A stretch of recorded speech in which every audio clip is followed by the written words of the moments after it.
台湾文创多元发展协会创会会长吴敏阳，请着家己制作战术服装出场，为开幕活动加开序幕。举办迈入第10届国际文创杯麒麟比赛，今年同款有来自台湾各地好手参赛。第10届来说我们非常感谢我们参加的人都是来自于长庚、嘉药、台人护专这些国立学校的教授也来参加我们的比赛。我们深感谢带学生来参加，他自己下去参赛。这届比赛也针对自闭症甲特殊儿童，让因有比赛机会，希望借此鼓励因多多参与，发挥天赋。我们的孩子就是有特殊需求，那所谓特殊需求，他可能就是自闭症、脑性麻痹，然后唐氏症，或者是说有罕病的孩子。然后他们这次总共集结了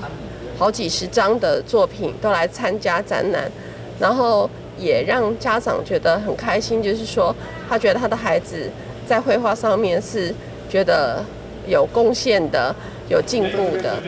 第2档参与比赛，台南护专学生表示，透过比赛学习比赛经验，嘛增加自信。因为我自己喜欢的是造型师，所以我会想要再试试看特效化妆这一块领域。这造型有点特别。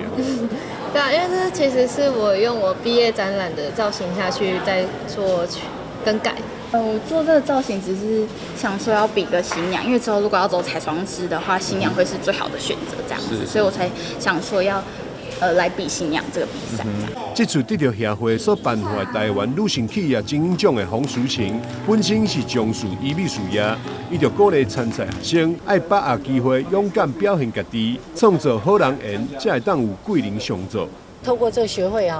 这个大会能够创造很多人才。能够培育很多人才，还有大会尽心尽力。今天是一个公平、公正的一个比赛，我自己也参加比赛的裁判。我希望今天的所有选手都能够很好的表现出来自己的一面，还有